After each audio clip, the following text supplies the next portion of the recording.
In a world that rewards constant communication, incessant sharing, and performative transparency, we've forgotten one of the most powerful tools in human interaction: strategic silence. While everyone else announces intentions and broadcasts thoughts, the effective operator knows when to shut up. Silence becomes a weapon. Niccolò Machiavelli, the 16th century Florentine political theorist, understood this deeply. Though famous for what he advised saying in The Prince, many of his sharpest insights concerned what should remain unsaid. "The vulgar crowd is always taken by appearances," he wrote. "Speech creates appearances. Silence preserves reality." In an age of oversharing, those who master strategic silence don't just protect their position, they win, while others are still talking about winning. The cost of unnecessary speech was clear in Machiavelli's era, where careless words could lead to exile or execution. In modern life, the danger is quieter but no less real. Unnecessary speech creates vulnerabilities that silence avoids.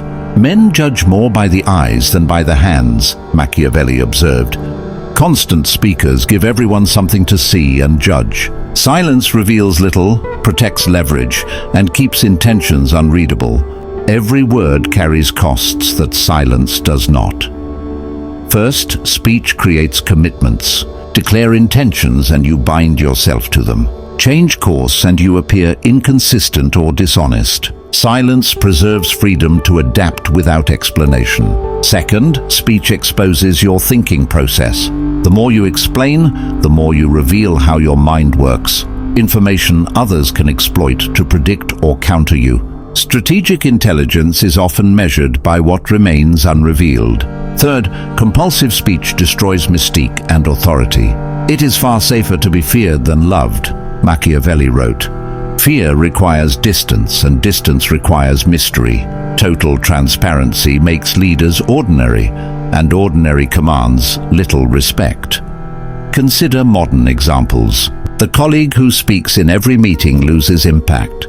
The friend who overshares becomes predictable. The negotiator who fills silence with concessions loses leverage.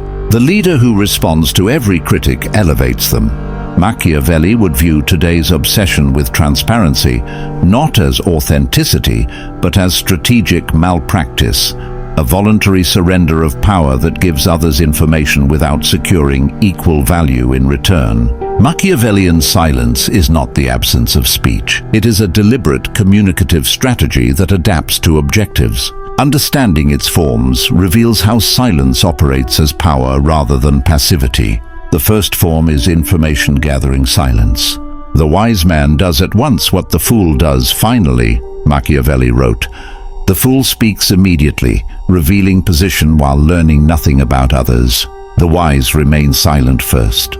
They let others expose intentions, weaknesses, and limits. This creates asymmetric information. While others talk, you collect intelligence without paying the cost of disclosure.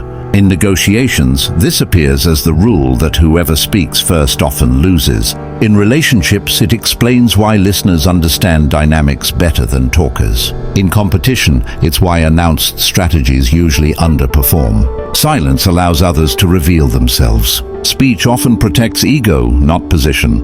The one who waits, observes, and listens gains leverage before ever committing to a move. The second form of silence is authority-building silence. Machiavelli understood that power depends on perception, and perception strengthens when speech is selective. A prince must know when words reduce authority rather than enhance it. Authority grows when leaders speak only on matters that matter. When every minor issue receives commentary, words lose weight. When speech is rare and deliberate, it carries force. Silence teaches others that not everything deserves explanation. Humans naturally fill information gaps with assumptions. Often those assumptions favor the silent party. When a leader addresses only critical moments, their voice signals importance rather than insecurity. Those who respond to every criticism appear defensive. Those who engage selectively project confidence.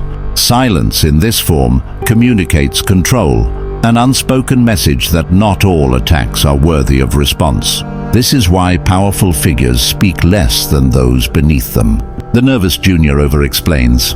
The executive makes brief decisions. The insecure justify the secure state and move on. The third form is ambiguity preserving silence. It is safer to be feared than loved, Machiavelli wrote. This principle extends beyond emotion to interpretation. Ambiguity preserves flexibility. By refusing to clarify prematurely, you allow others to project their own expectations onto your position. This keeps options open and prevents commitment to paths that may later prove limiting. Politicians master this by speaking vaguely enough that different audiences hear what they want. Negotiators use it to avoid locking into positions before understanding the full landscape. Leaders apply it by defining vision without over-specifying execution. Strategic silence here is not deception. It is the recognition that premature clarity often weakens leverage. Machiavelli believed effective power requires flexibility. Excessive communication removes that flexibility. Silence preserves it. Beyond tactics, silence holds psychological power. It creates projection spaces. Humans instinctively fill silence with their own fears, hopes, and assumptions, often revealing more than words ever would. Skilled interrogators rely on silence more than questions. Discomfort forces disclosure. The same dynamic operates in negotiations, where the side that tolerates silence often secures better terms. Silence also establishes dominance in communication. Those who speak first or most often subtly seek approval. Those who speak last or least occupy the judge's position. This explains why candidates who ask questions outperform those who talk about themselves. Why quiet participants command respect. Why restraint often defeats argument. Silence shifts power by reversing the usual pattern. Instead of seeking validation through speech, the silent party becomes the one others seek to impress. Silence also creates mystique, amplifying perceived power. What is partially hidden appears stronger than what is fully exposed. When motives, plans, and insecurities remain unseen, imagination fills the gaps. Machiavelli observed that men judge more by what they see than what they feel. What cannot be fully seen often seems more formidable. Mystery strengthens authority where explanation weakens it. The person who reveals everything becomes ordinary. The one who reveals selectively retains gravity. This is not deception, it is control of perception. In leadership, the one who explains every thought invites others to see themselves as equal. The one who shares conclusions while keeping deliberation private reinforces hierarchy. Modern culture praises transparency and distrusts silence. Be authentic, we're told. Share everything. Yet Machiavelli warned that binding oneself to past declarations weakens future action. Promises, once necessary, become liabilities when conditions change. Radical transparency creates self-imposed limits in exchange for temporary approval. This is not an argument for dishonesty.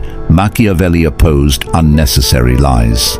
He advocated selective disclosure, revealing only what advances objectives and withholding what does not. Never attempt to win by force what can be won by deception, he wrote. In modern terms, never surrender leverage through unnecessary disclosure when silence will suffice. The transparency trap appears everywhere. In work, it's sharing unfinished ideas too early. In meetings, it's voicing half-formed opinions. In negotiation, it's revealing position before understanding the other side. In relationships, it appears as premature emotional exposure, unnecessary confessions, or rigid future plans still subject to change. These acts feel honest but weaken position. Machiavelli would not call this authenticity. He would call it strategic error, voluntarily giving up power without securing return value. The transparent become predictable, the predictable become manipulable, and the manipulable rarely command influence. This challenges modern norms equating volume with value. Machiavellian communication is not expressive, it is intentional. The Machiavellian speaks to achieve objectives, not to relieve emotion. He withholds not to deceive, but to preserve options. Silence in this framework is discipline, not insecurity. It is restraint used as leverage. How does Machiavelli's discipline of silence apply today? Not through muteness, but through restraint, speaking only when speech advances your position more than silence would. First, practice information asymmetry. Before sharing your stance, understand others. Ask questions, listen for what's unsaid. Gather intelligence while revealing little of your own thinking. Machiavelli warned that the lion cannot avoid traps, and the fox cannot fight wolves. One must be both. The fox's cunning begins with silence and observation. This proves decisive in negotiation. Knowing constraints matters more than stating demands. It applies equally at work, where understanding motives prevents conflict and enables influence. Second, cultivate strategic ambiguity when clarity would prematurely limit options.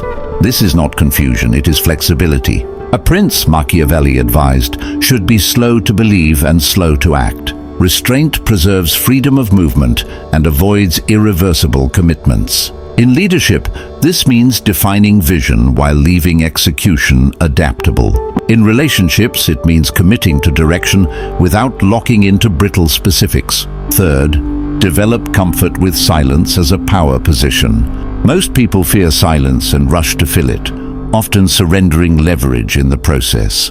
In negotiation, this means stating terms and waiting. Do not weaken your position with nervous clarification. Let silence do the pressure work. In conflict, it means listening fully before responding. Defensiveness reveals insecurity. Silence absorbs force without conceding ground. In leadership, it means issuing decisions without over-justification. Trust the decision to stand on its own. Machiavelli's silence does not reject speech. It creates contrast. Words gain power when surrounded by restraint. The vulgar crowd is taken by appearances. In a world of constant disclosure, selective revelation separates the powerful from the noisy. Those who speak less command more attention. Their words matter because they are rare. Their intentions intrigue because they are not overexposed. This discipline is uncommon today, and precisely because it is rare, it creates advantage. The final irony of Machiavelli's strategy of silence is that its masters are rarely noticed. Attention goes to the loud, expressive, and transparent, while the silent achieve results without advertising their methods. They shut up and win while others are still explaining, justifying, and announcing intentions. Their power operates quietly, efficiently, and without spectacle. This may explain why Machiavelli himself is so misunderstood. His name became shorthand for manipulation, yet his deeper insight was psychological discipline, not cruelty. He understood that influence does not always require force or deception. Often it requires patience, restraint, and the wisdom to let others expose themselves. Silence allows opponents to overplay their hand.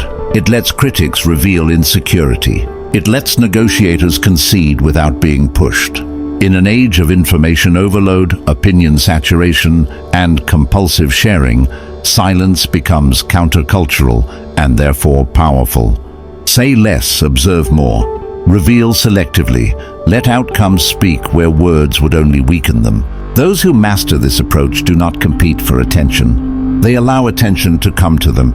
They do not chase validation through expression. They command respect through restraint. While others confuse communication with control, the disciplined understand that power often begins where speech ends. Machiavelli's strategy of silence is not passive. It is active restraint applied with intent. It is patience weaponized. It is presence without disclosure. It is influence without noise. In a world that rewards constant expression, silence becomes rebellion. And rebellion, when disciplined, becomes dominance. Shut up, watch carefully. Move only when the moment favors you. That is how power endures.